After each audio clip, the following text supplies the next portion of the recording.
Hello, good evening to all of you. आप सभी का स्वागत है भटनेर आईएएस में। मैं हूं देवी सिंह। तो चलिए हम स्टार्ट करते हैं। हमने इंडियन इकोनॉमी का सेक्शन देखा था, पॉलिटी का सेक्शन देखा है थोड़ा सा। चलो आप यहाँ पे हम बात कर लेते हैं। इसको जरा देख लेते हैं।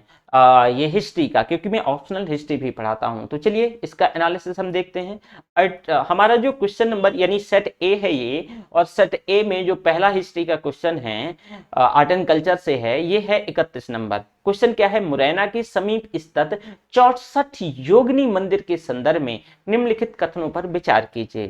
देखो, ये जो 64 योगिनी मंदिर है, इसको मितौली के नाम से भी जाना जाता है। ये 7100 जो महादेव टेम्पल के नाम से भी इसको जाना जाता है।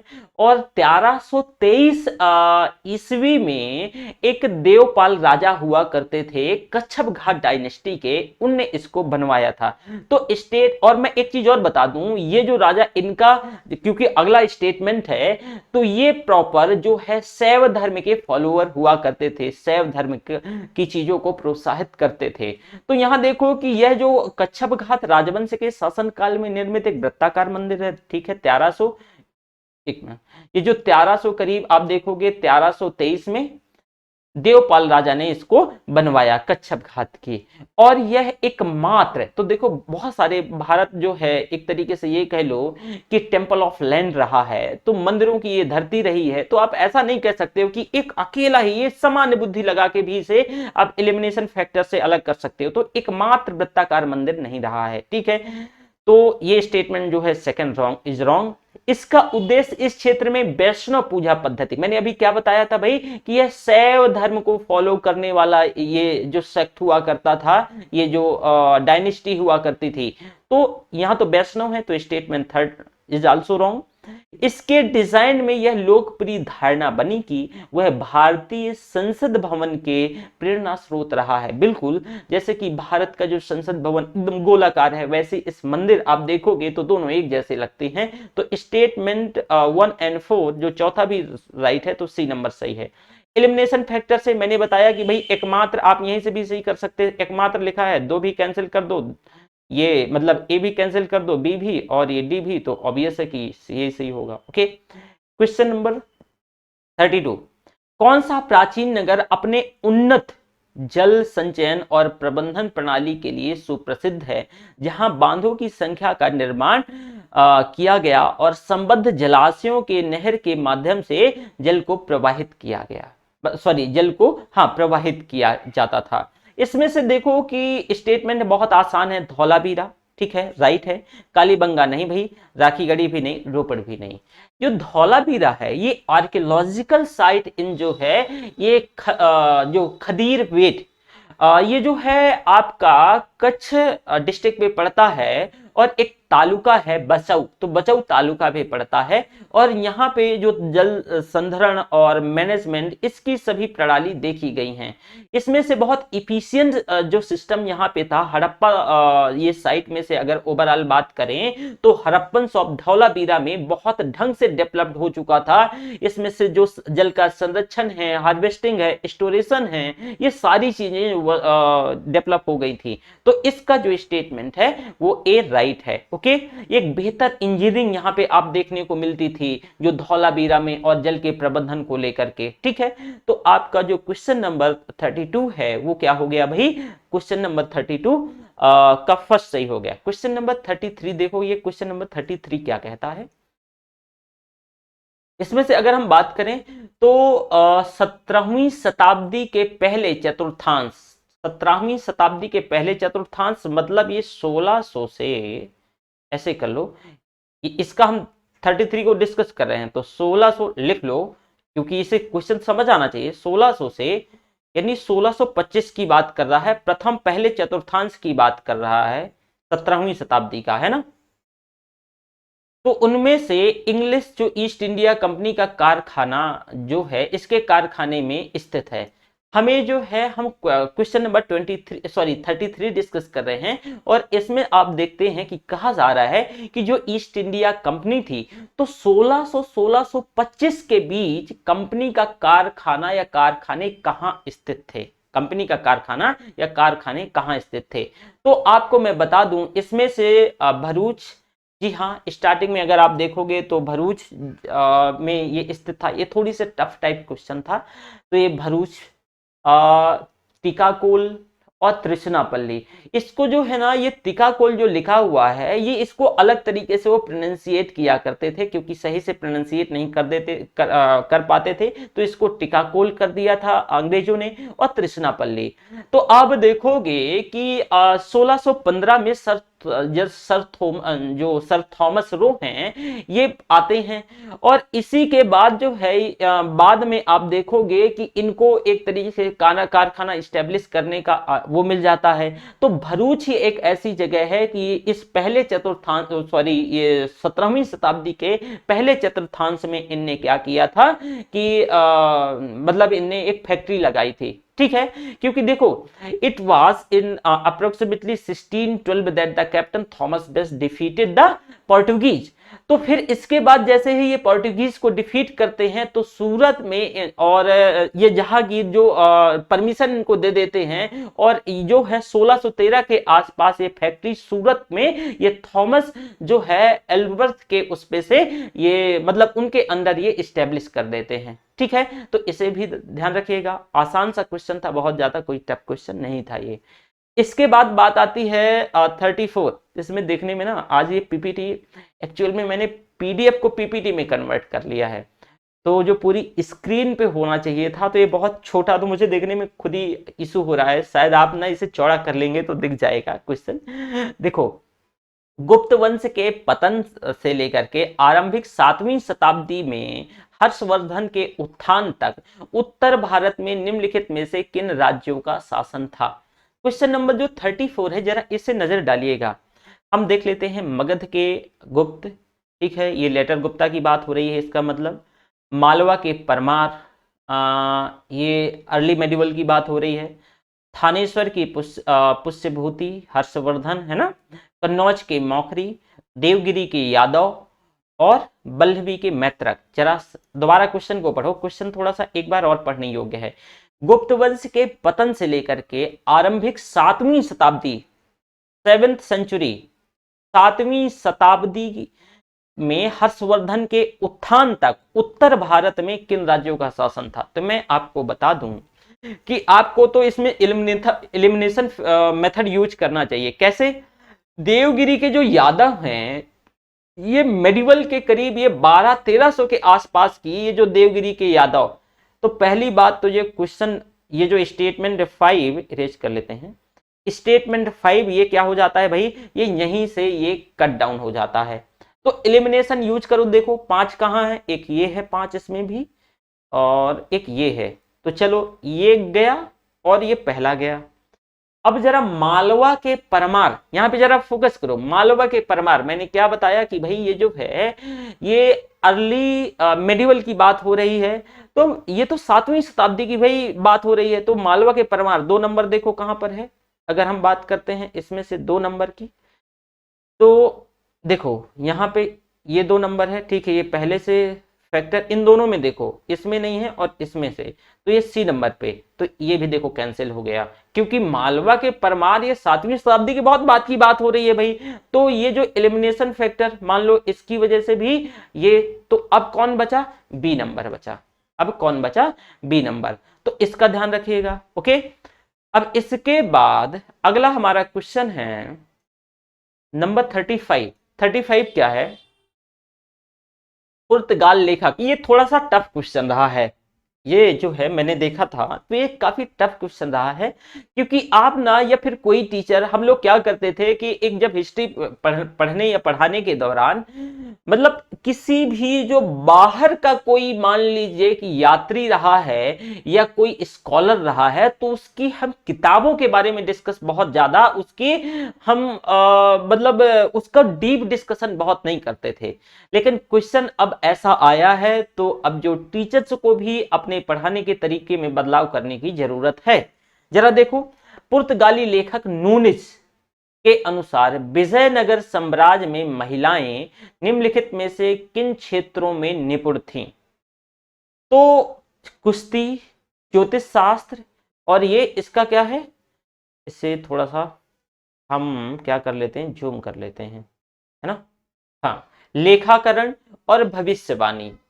अगर हम इसमें बताएं तो इसमें से भविष्यवाणी, जो कि ये काफी टफ क्वेश्चन रहा है, तो जो जहां पे चौथा है उसे कैंसिल कर दीजिए, भविष्यवाणी में निपुण नहीं थी। तो इसमें से जो ए नंबर मात्र बचेगा, इसमें से क्या बचेगा, मात्र ए नंबर बचेगा। ये भी गलत हो गया, 2 4 है, ये भी गलत, जहां जहां 4 है वो सब गलत हो गए, तो ए नंबर बचेगा। ओके, अब क्वेश्चन नंबर 36 की बात हो रही है। ये 36 क्या है, देखो मैं अगेन एंड अगेन बोल रहा हूं कि कुछ जैसे कि ये तो एक तरीके से आपके लिए छोड़ने के लिए ही था, तो इसमें मैं बहुत वैसा नहीं कि नहीं आप इसे करना ही चाहिए था, क्योंकि इतना डीप क्वेश्चन पूछा था, तो बहुत ही अब बाबा टाइप लोग ही उसे सही कर पाते। ठीक है, देखो आंध्र प्रदेश में, इसे ना फिर जूम करना पड़ेगा, बड़ा इशू है आज। आंध्र प्रदेश में मदनपल्ली के संदर्भ में निम्नलिखित में से कौन सा कथन सही है, कौन सा कथन सही है, जरा ये देखो। ये एक्चुअल में जहां तक मुझे याद आ रहा है कि ये करंट से क्वेश्चन बनाया गया है। एक बार ये करीब ये 2 3 बार मैटर उठ चुका है, एक बार द हिंदू में, एक बार इंडियन एक्सप्रेस में आया था। जरा देखो, पिंगली वेंकैया ने यहाँ भारतीय राष्ट्रीय ध्वज तिरंगे का डिजाइन किया, मदनपल्ली में नहीं डिजाइन किया था भैया, इनने मछलीपट्टनम में इनने डिजाइन किया था।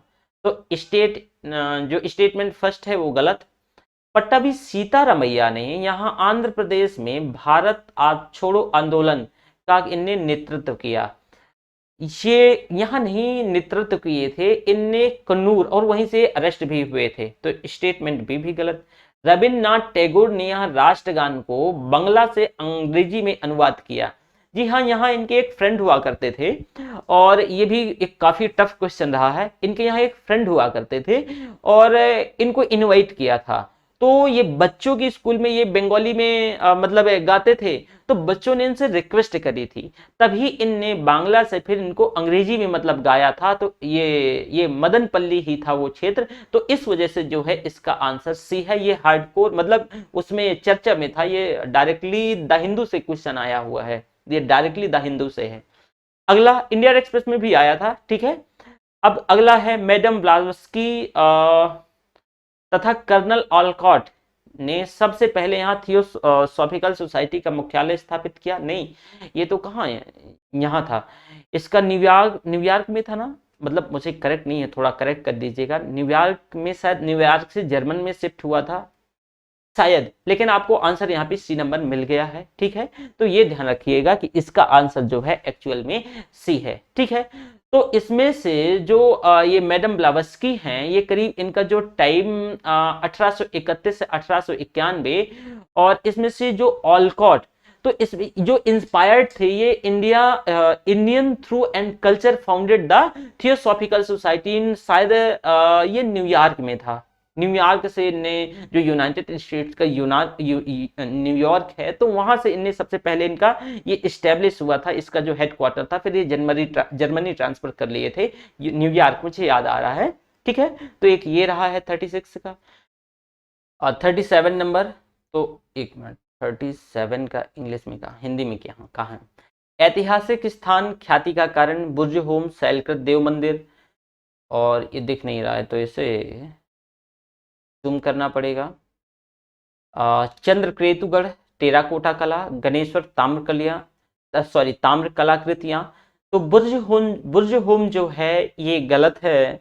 सेकंड और थर्ड जो इसमें से है ये सही है, इसका आंसर डी नंबर होगा। अगला आपको 38 नंबर अगर हम बात करते हैं, तो 38 नंबर में इल्तुतमिश, देखो ये बड़ा कर लिया है मैंने, तो अब मैं कोशिश करूंगा कि यूं ही इसे, एक एक पेज है तो अब लिखना ही पड़ेगा। खैर, इल्तुतमिश के शासनकाल में चंगेज खान भगोड़े ख्वारिज्म युवराज को सिंधु नदी तक पहुंचा था। हाँ बिल्कुल, इसका ये राइट है आंसर। मोहम्मद बिन तुगलक के शासनकाल में तैमूर ने मुल्तान पर अधिकार किया था और सिंधु नदी पार की थी। Statement second is wrong again. और विजयनगर साम्राज्य के देवराय द्वितीय के शासनकाल में वास्को दी गामा केरल के तट पर पहुंचा था। आपने देवराय फर्स्ट के बारे में आपने खूब याद रखा होगा, देवराय सेकंड बहुत इंपॉर्टेंट शासक नहीं रहा है, तो आप इनके बारे में शायद नहीं मतलब ध्यान दिया होगा। मैं आपको बता दूं जो देवराय द्वितीय हैं, तो देवराय द्वितीय का जो टाइम है ये 1424 से लगा करके 1446 के आसपास तक तो टाइम होता है। और वास्को द गामा कब केरल पहुंचते हैं ये आप मुझसे बेहतर ढंग से जानते हैं, इनका डेट और ये आपको कमेंट बॉक्स में करना है। तो आप बताइए कि जो एलिमिनेशन मेथड से तो आप तो पहले सी और डी को ऑलरेडी गलत कर दोगे, क्यों? 3 तो आपका गलत है ही नहीं है, क्योंकि इनका टाइम, हालांकि ये थोड़ा सा टफ था, क्यों? क्योंकि आपने जो देवराय फर्स्ट के बारे में खूब, लेकिन देवराय द्वितीय को बहुत ज्यादा फोकस नहीं करते रहे हैं। क्वेश्चन इस बार काफी अच्छे पूछे गए हैं, पिछली बार की अपेक्षा जो ये पेपर रहा है वो मॉडरेट रहा है, ठीक है, टफ रहा है, टफ कह सकते हो। इसमें से 2 और जो 3 हैं तो मतलब 3 है तो गलत हो ही गया। अब ये केवल सी नंबर भी गलत हो गया, 3 के बारे में बात कर रहा है। अब और 1 और 2, तो मैंने जैसे बताया कि भाई इसमें से सेकंड भी गलत है, तो इसका स्टेटमेंट जो है फर्स्ट इज राइट। ओके, तो इसका स्टेटमेंट ओनली फर्स्ट। इसके बाद हमारा अगला है 39। जो 39 देखो जरा, संत फ्रांसिस जेवियर जेसुइट संघ ऑर्डर के संस्थापक सदस्यों में से एक थे, बिल्कुल सही है। संत फ्रांसिस जेवियर की मृत्यु गोवा में हुई थी और उन्हें समर्पित एक गिरजाघर है, जरूर उन्हें समर्पित एक गिरजाघर है लेकिन उनकी मृत्यु गोवा में नहीं बल्कि चाइना में हुई थी। और उनकी कहा जाता है उनकी बॉडी डिकम्पोज नहीं हो रही थी, तो उनको गोवा में लाया गया था और एक चर्च में, जो कि ओल्ड चर्च गोवा के सदर्न साइड में है, गोवा के सदर्न ओल्ड चर्च है, तो वहीं मतलब इनकी जो वो करी गई थी और रखी हुई है मम्मी। ओके, तो इसका जो सेकंड स्टेटमेंट रॉन्ग हो जाता है। तो एक एलिमिनेशन फैक्टर देखो, ये रॉन्ग, ये रॉन्ग और ये रॉन्ग। तो अब गोवा में प्रतिवर्ष संत फ्रांसिस जेवियर के भोज का अनुष्ठान किया जाता है, जी बिल्कुल किया जाता है। तो 1 और जो 3 है ये राइट है, सी नंबर। देखो एलिमिनेशन फैक्टर से ये आसानी से आप कर पा रहे थे, लेकिन आप मैं बता रहा हूं कि इस बार क्वेश्चन काफी बेहतर पूछे गए हैं, काफी टफ भी पूछे गए हैं। ये हालांकि ये कुछ करीब 5 से 6 क्वेश्चन डायरेक्टली आपको जो बिपिन चंद्रा जी की बुक है इंडिया स्ट्रगल, ठीक है, इंडिपेंडेंस स्ट्रगल करके, तो आप स्वतंत्रता संघर्ष उसमें मिल जाएगा और स्पेक्ट्रम में भी 5-7 क्वेश्चन इसमें से मिल जाएंगे, लेकिन ये काफी डीप पूछा गया है, ठीक है। क्वेश्चन नंबर 40, प्राचीन भारत के इतिहास के संदर्भ में निम्नलिखित कथनों में से कौन सही है? तो जरा देखो 14 की बात हो रही है, 14 कह रहा हूं, 40 की बात हो रही है, तो इसमें से कौन सही है जरा पढ़ लेते हैं एक बार। मिताक्षरा ऊंची जाति की जो है सिविल विधि थी और दया भाग निम्न जाति की सिविल विधि थी, तो ये गलत है, ऐसा नहीं था, ठीक है। मिताक्षरा व्यवस्था में पुत्र अपने पिता के जीवन काल में ही संपत्ति पर अधिकार का दाव कर सकते थे, जबकि दया भाग व्यवस्था में पिता की मृत्यु के बाद मिताक्षरा, ये तो ठीक है, स्टेटमेंट सेकंड का जो पहला पार्ट है यहां तक तो ठीक है, लेकिन जबकि दया भाग व्यवस्था में पिता की मृत्यु के उपरांत ही पुत्र संपत्ति पर अधिकार का दावा करता है, तो स्टेटमेंट जो है सेकंड भी गलत हो जाता है, क्योंकि इसका सेकंड स्टेटमेंट का जो सेकंड पार्ट है वो गलत है, दया भाग ये नहीं होता है। मिताक्षरा में ठीक है, मिताक्षरा व्यवस्था किसी परिवार के केवल पुरुष सदस्यों के संपत्ति संबंधी मामलों पर विचार करती है, ठीक है, बिल्कुल सही है। जबकि दया भाग व्यवस्था किसी भी परिवार के पुरुष और महिला सदस्यों दोनों के संपत्ति संबंधी मामलों पर विचार करती है, ठीक है। तो मिताक्षरा दया भाग एक्चुअल में जब मैं सोशियोलॉजी पढ़ाता हूं तो सोशियोलॉजी में मैं इस चीज को समझाता हूं। देखो जो मिताक्षरा है इनहेरेंट बाई बर्थ है, इनहेरेंट बाई बर्थ है। अगर मान लो किसी पिता की संतान जैसे पैदा हो जाती है तो उसका मतलब उसकी संपत्ति पर राज हो जाता है, जैसे इनहेरेंट बाई बर्थ, ठीक है। तो आप ये कह सकते हो, तो जो मिताक्षरा, ठीक है, तो मिताक्षरा में यही कहा जा रहा है कि भाई मिताक्षरा व्यवस्था किसी भी परिवार के केवल पुरुष सदस्यों के संपत्ति संबंधी मामलों पर विचार करती है, ठीक है। दया भाग क्या होता है? दया भाग में जो है मतलब कोई भी परिवार का जैसे जो गार्जियन है तो इसमें पुरुष है, तो महिला सदस्यों और पुरुष दोनों के संपत्ति दया भाग पर, उनकी दया पर निर्भर है, तो विचार करती है, तो बिल्कुल, तो ये जो है ये इनहेरेंट जो प्रोसीजर है, ओके, तो ये ध्यान रखिएगा, स्टेटमेंट जो थर्ड है वो राइट है, तो इसमें से केवल डी नंबर राइट है, ठीक है। और आप यहीं से मतलब इसे एलिमिनेशन फैक्टर से इसे भी गलत सॉरी इसे सही कर सकते हो एलिमिनेशन फैक्टर से, ठीक है। अगला आपका क्वेश्चन है 41। प्राचीन भारत के इतिहास के संदर्भ में भवभूति के साथ साथ इसमें से सिमेश्वर और दूसरा नाम क्या है, प्लीज मैं थोड़ा सा हाईलाइट कर लूं। हस्तिमल। इसमें से सोमेश्वर क्यों प्रसिद्ध थे, तो अगर हम इसकी बात करें, ये कहा जाता है कि ये नाटककार हुआ करते थे और ये अपने नाटक की वजह से प्रसिद्ध थे। अगर हम जैसे देखें तो भवभूति, हस्तिमल और छिमेश्वर इनके अलग अलग नाटक भी रहे हैं, संस्कृत में इनकी कुछ नाटक रहे हैं, तो ये नाटककार हुआ करते थे, ठीक है। अगला अगर हम देखें 42 तो इसमें से जैसे कि 42 तो 1919 के मॉन्टेस्क्यू चेम्सफोर्ड सुधारों में से जो कि 21 वर्ष से अधिक आयु की सभी महिलाओं के लिए मताधिकार की संतुति की गई थी। सभी महिलाओं के लिए नहीं, तो प्लीज कुछ महिलाओं के लिए, तो स्टेटमेंट जो है सभी महिलाओं के लिए नहीं था, कुछ का था, तो स्टेटमेंट जो है फर्स्ट गलत हो जाता है। 1935 के गवर्नमेंट ऑफ इंडिया एक्ट में विधानमंडल और महिलाओं के लिए जो है, एक मिनट, ये क्या है, लिए आरक्षित स्थानों का प्रावधान किया गया। नहीं भैया, इसमें से महिलाओं के लिए, इसमें भी देखिए तो जो जो स्टेटमेंट जो सेकंड है, ये स्टेटमेंट सेकंड भी क्या हो जाता है, स्टेटमेंट सेकंड भी गलत है, ठीक है। तो ना ही इसमें से 1 और ना ही 2, ये आपको ये डायरेक्टली जो क्वेश्चन है स्पेक्ट्रम से आया है, करीब ये 300 जो नई वाला है तो पेज नंबर 308, और जो ऊपर का स्टेटमेंट है आप देख लीजिएगा मॉडर्न हिस्ट्री में, ये पेज नंबर 408 में ये मेंशन है। ये जो है अगर हम बात करें तो मॉन्टेस्क्यू जो चेम्सफोर्ड रिफॉर्म, ये मॉन्टेस्क्यू चेम्सफोर्ड जो रिफॉर्म है 1919 में, तो ये सभी महिलाओं के लिए नहीं बल्कि कुछ महिलाओं की बात की गई थी जरूर इसमें से, ठीक है। तो इसमें से फर्स्ट और सेकंड दोनों स्टेटमेंट गलत हैं, दोनों स्टेटमेंट गलत हैं, तो इसमें से डी नंबर होगा, ना तो 1 और ना ही 2। अब बात आती है 43 की। देखो, भारतीय इतिहास में 8 अगस्त 1942 के संदर्भ में निम्नलिखित कथनों में से कौन सही है, तो 8 अगस्त 1942 के संदर्भ में जरा देखते हैं कि इसमें से कौन सही है।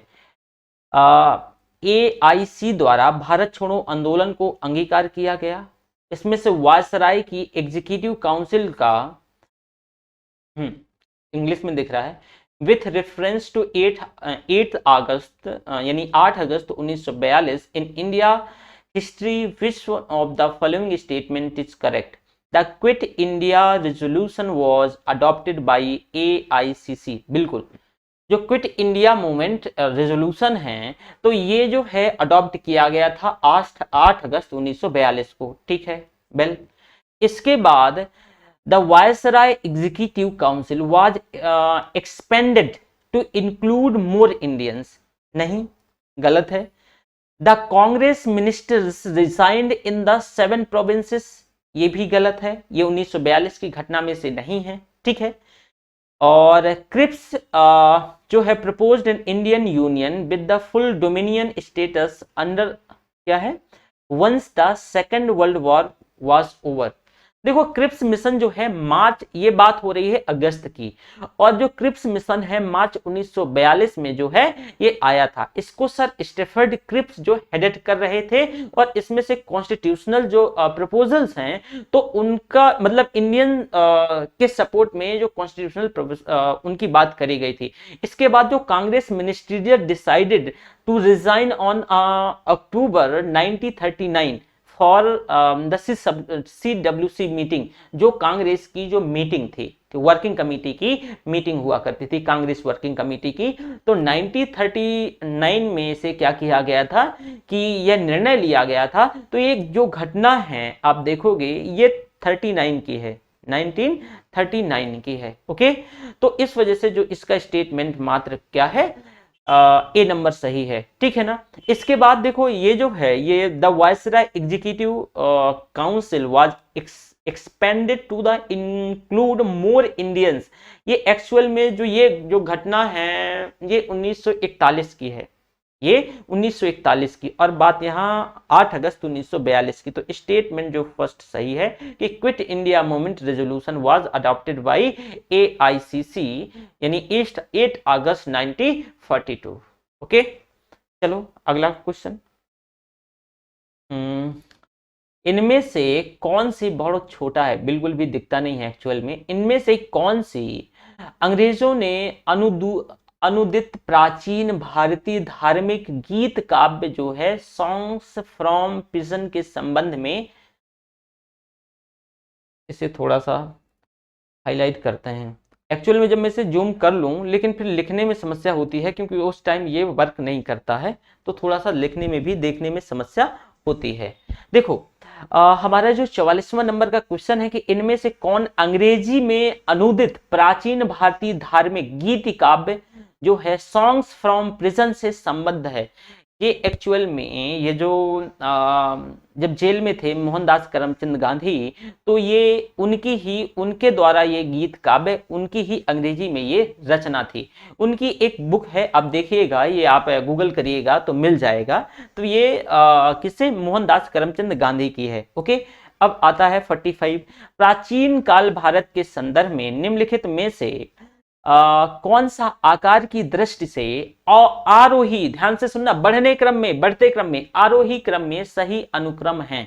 तो आरोही क्रम में देखो सही मतलब पहले सबसे छोटा, फिर उससे बड़ा, फिर उससे परगना, सरकार, सूबा, सरकार, परगना, सूबा, सूबा, सरकार, परगना, परगना, सूबा, सरकार, परगना, परगना, सरकार, सूबा, सूबा स्टेट लेवल का, सरकार डिस्ट्रिक्ट लेवल, और परगना उससे छोटा। ठीक है, मुगल अंपायर में करीब आप देखोगे करीब 47 के आसपास सरकार हुआ करती थी मुगल अंपायर में, और प्रत्येक सरकार जो है परगना में ये डिवाइड हुआ था। तो मध्यकालीन भारत की बात हो रही है, और हम मुगलिया पीरियड की अगर बात करें तो मुगलिया पीरियड में आप देखोगे 47 या 48 सरकार हुआ करती थी, और ये जो है सरकारें परगना में डिवाइड हुआ करती थी। ठीक है, परगना में, और ये जो है इसमें से एक अमीन जो कि लैंड रेवेन्यू ऑफिसर्स हुआ करता था, और जो सबसे छोटी इकाई वो परगना हुआ करती थी, फिर उससे बड़ी इकाई सरकार हुआ करती थी, और फिर उससे जो है स्टेट लेवल पे क्या है,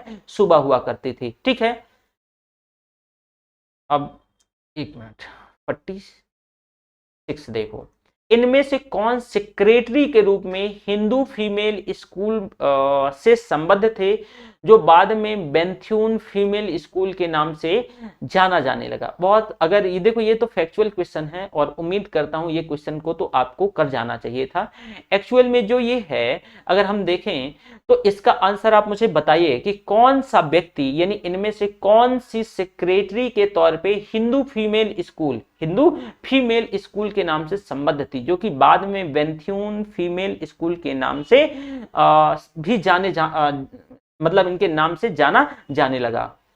ईश्वरचंद विद्यासागर थे, और आपने, मुझे पक्का पता है कि आपने एनिमेशन लगाया होगा और गलत है। तो ईश्वरचंद जो विद्यासागर हैं यही इससे संबंधित थे। ये करीब अगर हम बात करें तो जो बेंथ्यून स्कूल है 1849 में, तो पहली बार जो है pioneer of the higher education for the women in India this school was based on. Okay, तो एक ये है 47, आप सॉरी 46 आपने देखा।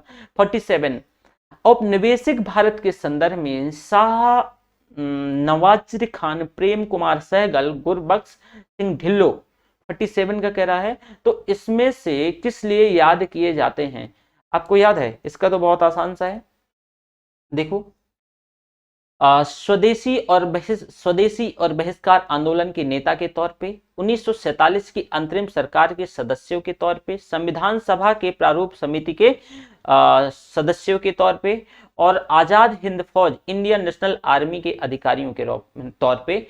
तो डी नंबर इसका आंसर 47 का डी नंबर सही है। ओके, 48 देखो भाई, जो है भारतीय इतिहास के संदर्भ में निम्नलिखित कथनों में से कौन सही है? हैदराबाद राज्य से जो है आरकोट, इसको भी जूम करना पड़ेगा या फिर इंग्लिश में देख लेते हैं ना। देखो, with the reference to Indian history which of the following statement is or correct? The Nizamat of Akrat emerged out of Hyderabad state. Mysore kingdom emerged out of the Vijayanagar empire, and Rohilkhand kingdom was formed out of the territories occupied by the Ahmad Shah Abdali. इससे जरा समझने का प्रयास करिएगा। Actual में जो इसका answer यानी जो निजामत ऑफ एक्रोट emerge out of Hyderabad state, बिल्कुल ये हैदराबाद स्टेट से ही निकला था। Mysore kingdom emerge out of Vijayanagar empire, ये उससे ही निकला था। ठीक है, तो स्टेटमेंट फर्स्ट और सेकंड सही है। Rohilkhand kingdom was the formed out of territories occupied by Ahmad Shah Durrani. मैं आपको बता दूं ये जो है ना, ये पहले सेमी इंडिपेंडेंट हो जाता है, ठीक है, और बाद में फिर इसको करीब ये 71 में 1671 के आसपास ये इंडिपेंडेंट हो जाता है, और फिर 74 में इसको क्या कर लिया जाता है, इसको दोबारा से इस पे अधिकार कर लिया जाता है। तो इस वजह से जो थर्ड है वो क्या है, गलत है। ठीक है। 49 which one of the following statement is correct? अच्छा एक मिनट, हिंदी वाला निकाल लेते हैं। अजंता गुफाएं जो है बघोरा नदी की घाटी में स्थित हैं। सांची स्तूप चंबल नदी की घाटी में स्थित है, ये एलिमिनेशन फैक्टर से हो जाना चाहिए। पांडुलेना गुफा देव मंदिर नर्मदा की घाटी में स्थित है। अमरावती स्तूप गोदावरी नदी घाटी में स्थित है। देखो एलिमिनेशन फैक्टर कैसे आप सही करोगे, सांची स्तूप चंबल नदी घाटी में स्थित है, नहीं, आप देखोगे जब तो चंबल नदी जो है मध्य प्रदेश से इधर राजस्थान चली जाती है, ठीक है, और आप जो सांची स्तूप रायसेन जिला जो ये उत्तर में पड़ता है भोपाल के, तो रायसेन जिला और इसके पास से बेतवा है, ना कि चंबल। चंबल और बेतवा में काफी डिफरेंस है, तो थोड़ा सा इसमें भी आप फोकस कर लिया करिए कभी कभी जब पढ़ा करिए, क्योंकि ये ज्योग्राफिकली बेस्ड क्वेश्चन है। अगर आप थोड़ा बहुत ज्योग्राफी अच्छे से जानते होंगे तो ये क्वेश्चन को अगर नहीं भी पता है आपको तो कर जाते। क्यों? क्योंकि इसमें से देखो जैसे कि चंबल नदी की घाटी नहीं भाई, ये बेतवा नदी की घाटी, तो जो है बी तो गलत हो गया। तो अब देखो ये एलिमिनेट कर दिया आपने। पांडुलेना गुफा देव मंदिर नर्मदा घाटी, पांडुलेना तो यहाँ है ना महाराष्ट्र में, तो फिर नर्मदा, नर्मदा तो एमपी में, तो ये कैसे, तो ये भी।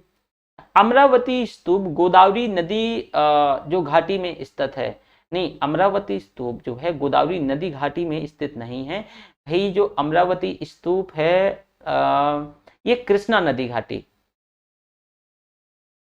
ठीक है, तो ये भी गलत। तो अजंता गुफाएं जो है बघोरा नदी की घाटी में स्थित हैं। ओके, तो 49 का ए नंबर। 50 यूनिसेफ द्वारा 21, इसे इंग्लिश में पढ़ लो, ये भी नहीं पूरा दिखता है, 50 था ना। Consider the following statement, 21 February is declared to be the International Mother Language Day by the UNICEF। इसके बाद अगला है the demand that the Bangla has to be one of the national language was raised in the constitution assembly of Pakistan. तो इसका जो है statement जो second है वो तो सही है, और स्टेटमेंट जो फर्स्ट है वो रॉन्ग है। मैं बताता हूं कि फर्स्ट क्यों रॉन्ग है और सेकंड क्यों सही है। देखो पहले तो सेकंड सुन लो। अगर हम बात करें सेकंड की, तो 1951 में पहले क्या होता है कि काफी मांग उठती है, और जब पाकिस्तान हमसे अलग हो जाता है तो पाकिस्तान का जो पूर्वी पाकिस्तान होता है उनके साथ एक तरीके से डिस्क्रिमिनेट कर रहा होता है। डिस्क्रिमिनेट कैसे कर रहा होता है कि उनको दूसरे दर्जे का नागरिक समझता है। और उधर आप देखोगे पूर्वी पाकिस्तान में जितने भी मुस्लिम थे बोलने, मतलब वो बोलने वाले, वो बांग्ला भाषा बोलने वाले थे, तो उनको एक सेकेंडरी मतलब सिटीजन का दर्जा ये दिए तो नहीं थे ऑफिशियली, लेकिन ऐसे माना जाता था। अपने आप को क्लासिकल इस्लाम समझते थे जो वेस्टर्न पाकिस्तान के लोग थे। तो 1951 में काफी मांग होती है, इसके बाद 56 में इनको मतलब इसे पास कर दिया जाता है। तो स्टेटमेंट जो सेकंड है वो सही है। अब यहाँ पे जो कि फर्स्ट अनाउंस बाय यूनेस्को यानी 17 November 1999, it was formally recognised by the United Nation General Assembly with the adoption of UN resolution in 2002। तो इसमें से 21 February is declared to be the international mother language by the day UNICEF. तो इस वजह से ये क्या हो जाता है भाई, गलत है। सेवेंथ में ये आपने देखा कि इसमें से प्रॉपरली जो है स्टेटमेंट सेकंड राइट है और स्टेटमेंट जो फर्स्ट है वो रॉन्ग है। तो इसको आप only B number, only B number. Okay, आगे देखो, ये अब ज्योग्राफी के क्वेश्चन है।